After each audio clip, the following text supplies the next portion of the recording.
Hello students, how are you? Welcome to the online classes by CR International School. आज का जो हमारा article है क्लास 12 का वो है electric field intensity due to the charge thin infinite sheet, जो कि थर्ड एप्लीकेशन है आपकी गॉस थ्योरम की। गॉस थ्योरम की दो एप्लीकेशन मैं आपको करा चुका हूँ। इसमें पहली एप्लीकेशन में आपको स्पेरिकल शेल के बारे में पढ़ाया था। स्पेरिकल शेल क्या होता है, ठीक है। स्पेरिकल शेल के बारे में डिस्कस करने के बाद हम लोगों ने उसकी इलेक्ट्रिक फील्ड डेंसिटी निकाली थी इनसाइड, आउटसाइड और सरफेस पर। दूसरा जो था हमने सॉलिड स्फीयर की इलेक्ट्रिक फील्ड डेंसिटी निकाली थी, वही सेम इनसाइड, आउटसाइड और उसके सरफेस पर। ये तीन चीज हम कैलकुलेट कर चुके थे।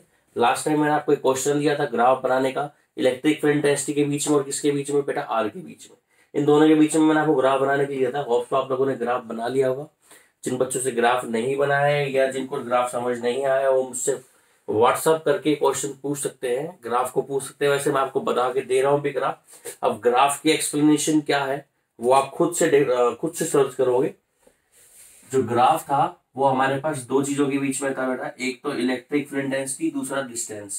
ये हमने डिस्टेंस ली थी आर, और ये हम ले लेते वाई एक्सिस पर इलेक्ट्रिक फील्ड इंटेंसिटी। ठीक है, ये हमारे पास आर था। अब देखो आर की वैल्यू 0 है, तो मतलब पॉइंट कहां पर है, सेंटर पर। आर की वैल्यू कैपिटल आर है, इसका मतलब पॉइंट कहां पर आपका, सरफेस पर, एट सरफेस। और आर की वैल्यू ग्रेटर देन आर है, तो मतलब पॉइंट आपका कहां पर है, आउटसाइड। तो इतना भी समझ में आ गया होगा। पॉइंट ये कौन सा है, इनसाइड।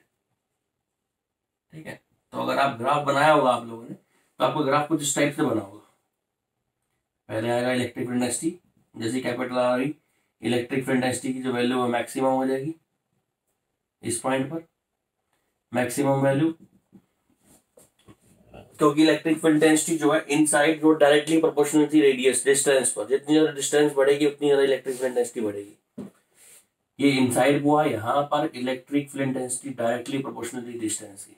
दूसरा सरफेस पर क्या होगी, मैक्सिमम, और सरफेस के बाहर क्या हो जाएगी, डिग्रीज। ये ग्राफ बनेगा। और आपने ग्राफ बना लिया होगा।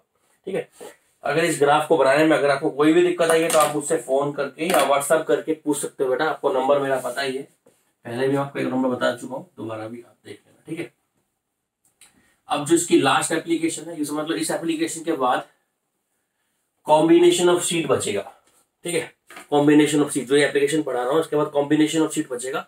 उस combination of sheet chapter article होने के बाद आपका ये चैप्टर खत्म हो जाएगा। फर्स्ट इलेक्ट्रोस्टैटिक का जो पोर्शन है, electric field and electric potential, ये कंप्लीट हो जाएगा। और जैसे ये कंप्लीट हो जाएगा हम इसके 1 या 2 दिन तक क्वेश्चंस करेंगे बेटा। जो जो इंपॉर्टेंट क्वेश्चंस है सीबीएसई में आए हुए हैं, जो मैंने कुछ क्वेश्चंस कराए भी है बीच के अंदर, कुछ क्वेश्चन जो सीबीएसई में आए हैं वो भी हैं। इसके बाद मैं आपको एक छोटा सा असाइनमेंट भी दूंगा जो आपको कंप्लीट करना होगा इलेक्ट्रोस्टैटिक का ही। ठीक है, तो करते हैं स्टार्ट। हम लेते हैं thin infinite sheet. Thin infinite sheet क्या होती है, एक पतली सी चद्दर। ठीक है, कोई भी मेटल की या नॉन इंसुलेटर की कोई भी पतली चद्दर ले लो, उस पर चार्ज दे दो। पतली चद्दर लेने का मतलब आपने कोई थिन शीट ले ली। इनफाइनाइट मतलब उसकी लेंथ और ब्रेड्थ जैसी है, क्या है बेटा, इनफाइनाइट। मान लो ये कोई थिन शीट ले लिया आपने,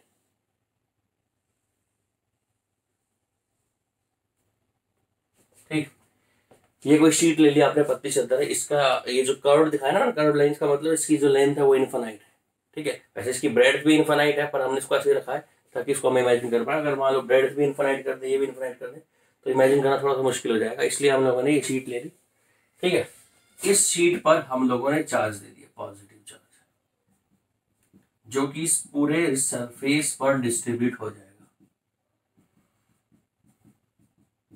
और ऑब्वियस सी बात है, अगर इस पर चार्ज दिया है तो इसकी चार्ज डेंसिटी भी होगी, है ना। और क्योंकि चार्ज इसके सरफेस पर डिस्ट्रीब्यूटेड है, इसलिए जो इसकी चार्ज डेंसिटी गिवन होगी आपको, वो सरफेस चार्ज डेंसिटी गिवन होगी। इसको हम क्या बोल रहे हैं, सिग्मा। सिग्मा क्या गिवन है, सिग्मा इज अ, सिग्मा है हमारे पास सरफेस चार्ज डेंसिटी। अगर सरफेस चार्ज डेंसिटी की बात करें तो वो होता है बेटा चार्ज अपॉन एरिया, है ना। अब इसका एरिया तो इनफाइनाइट है, तो ऑब्वियस ही बात है हम एक स्मॉल एरिया कंसीडर कर लेंगे। उस स्मॉल एरिया में चार्ज कितना होगा, डी क्यू अपॉन डी। तो आप क्यू बाय ए बोल दो या फिर D Q by D A बोल दो, एक ही बात है। डी क्यू क्या है, स्मॉल एरिया में चार्ज, और डी ए क्या है, स्मॉल एरिया।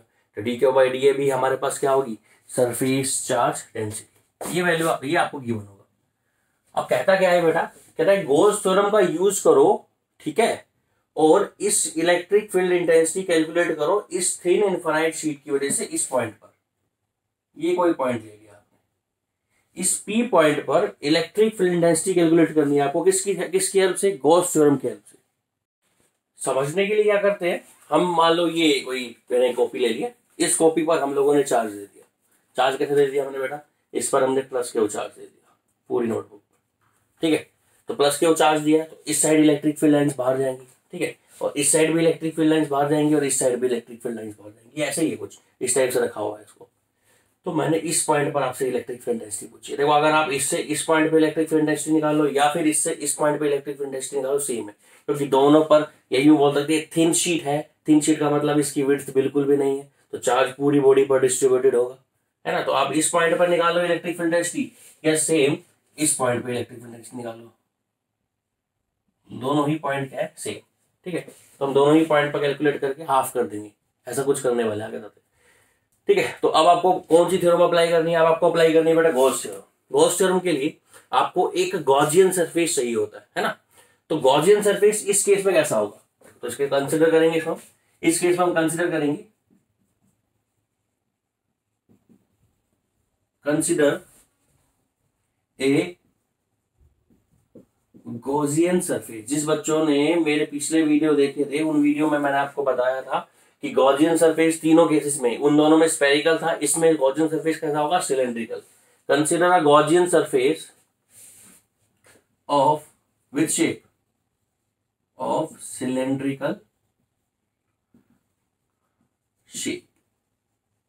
अब कैसे गॉसियन सरफेस कंसिडर करना, देखो आप ये मान के चलो ये शीट थी, इसके आर पार हम लोगों ने एक गॉसियन सरफेस लेना है और वो किस शेप का लेना है, सिलेंड्रिकल। मतलब ये मान के चलो कि ये पेन इसमें से आर पार हो, पेन किस शेप का होता है, सिलेंड्रिकल शेप का होता है। तो मैं आपको एक्सप्लेन करता हूँ, ठीक है।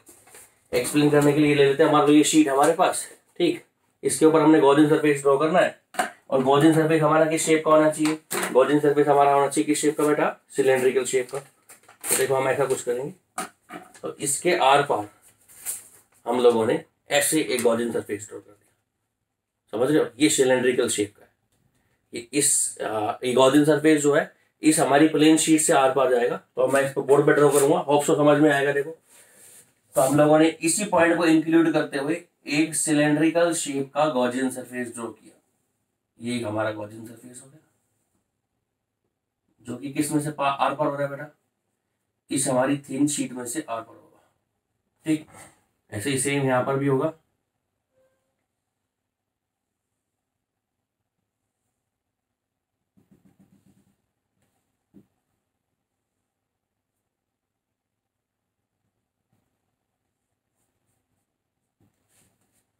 क्लियर, समझ में आ गया होप सो। भाई कुछ नहीं है, एक गॉसियन सरफेस है, जो गॉसियन सरफेस इस शीट से क्या हो रहा है, आर पार। क्लियर है, ठीक है। ये वाला जो हिस्सा है, इस हिस्से के अंदर देखो, ये हिस्सा, ये वाला पोर्शन है ना, इस हिस्से के अंदर ही चार्ज आ रहा है बस।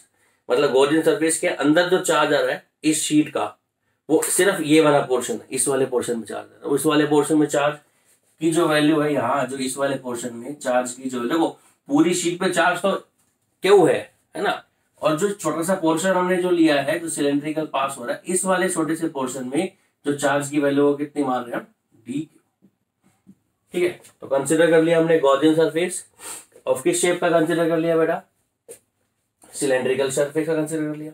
अब देखो ये शीट है, इस शीट पे चार्ज दिया हुआ है, ये हमारे पास सिलेंडर हो गया, सिलेंडर इसके आर पर हो गया। इस पॉइंट पर इलेक्ट्रिक फील्ड, अगर मान लो इलेक्ट्रिक फील्ड लाइंस की बात करें तो इलेक्ट्रिक फील्ड लाइंस बाहर की तरफ जाएंगी, इस तरफ भी इस तरफ जाएंगी इलेक्ट्रिक फील्ड लाइंस। तो इस पॉइंट पर अगर हम बात करें तो इलेक्ट्रिक फील्ड लाइंस कहाँ जाएंगे बेटा, बाहर की तरफ। किसकी वैल्यू है ये हमारे पास इलेक्ट्रिक फील्ड। अगर और इस पॉइंट पर बात करें तो इस पॉइंट पर भी इलेक्ट्रिक फील्ड लाइंस बाहर की तरफ जाएंगी। Clear, okay.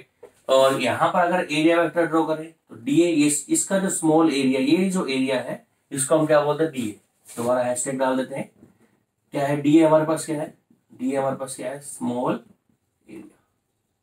तो डी ए वेक्टर ड्रॉ करा, उसकी डायरेक्शन भी क्या हुई, सेम। मतलब थीटा की वैल्यू कितनी हो गई, 0, मतलब फ्लक्स इसमें से पास होगा। ऐसे ही इलेक्ट्रिक फील्ड लाइन यहाँ जा रही है, इसका भी एरिया कितना होगा आपके पास, सिलेंडर के दोनों एंड का एरिया कितना है, डी है। यहाँ पर भी एरिया वेक्टर की डायरेक्शन क्या होगी, सेम, इसमें से फ्लक्स जाएगा, है ना। और अगर हम बात करें यहाँ इसके कर्व सरफेस पर, जो सिलेंडर होता है, सिलेंडर ना, इसके एंड सरफेस पे तो फ्लक्स निकाल लिया हम लोग, मतलब फ्लक्स के लिए डायरेक्शन दे दी। अब कौन सरफेस से फ्लक्स निकल सकता है, कर्व से भी निकल सकता है। अगर कर्व की बात करें तो यहाँ पर कर्व एरिया है, कर्व एरिया पर एरिया वेक्टर ड्रॉ करेंगे, इस साइड आएगा, और इलेक्ट्रिक फील्ड सामने है ही, क्योंकि पॉजिटिव से आगे होता है। एंगल कितना हो, 90। मतलब हम बोल सकते हैं कि जो ये मैंने गॉसियन सरफेस लिया है, इस गॉसियन सरफेस में से अगर मैं टोटल फ्लक्स निकालने की कोशिश करूं, तो टोटल फ्लक्स जो होगा वो सिर्फ और सिर्फ इसके कौन सरफेस से होगा बेटा, इसके कर्व सरफेस से नहीं होगा, सिर्फ इन दोनों के एंड सरफेस से होगा। ठीक है, तो कंसीडर हमने क्या किया था, कंसीडर हमने किया था एक गॉसियन सरफेस। ठीक है, गॉसियन सरफेस कंसीडर करने के बाद मैंने आपको बताया कि इसके अंदर हम इलेक्ट्रिक फील्ड, अब हम क्या अप्लाई करेंगे, सेकंड स्टेप हमारा क्या होता है बेटा, स्टेप नंबर सेकंड, कौन सी थ्योरम अप्लाई करेंगे, applying Gauss theorem. Gauss theorem क्या बोलती है, सिंपली गॉस थ्योरम की अगर हम बात करें, बोलती है flux passing out through any disclosed Gaussian surface किसके बराबर होता है, क्यू बाय एप्सिलॉन नॉट। होता है नहीं होता। अब इस गॉसियन सरफेस के अंदर जो चार्ज है वो सिर्फ कितना आ रहा है, डी क्यू। ये मैंने अभी आपको बताया कि जो गॉसियन सरफेस पूरी शीट में जिस रीजन में से पास हो रहा है, उस रीजन में जो चार्ज होगा वही लेना है हमको, क्योंकि जो गॉस थ्योरम बोलती है वो यही बोलती है कि जो चार्ज लाई करता है वो गॉसियन सरफेस के अंदर वाला जो चार्ज है वो लेना होता है।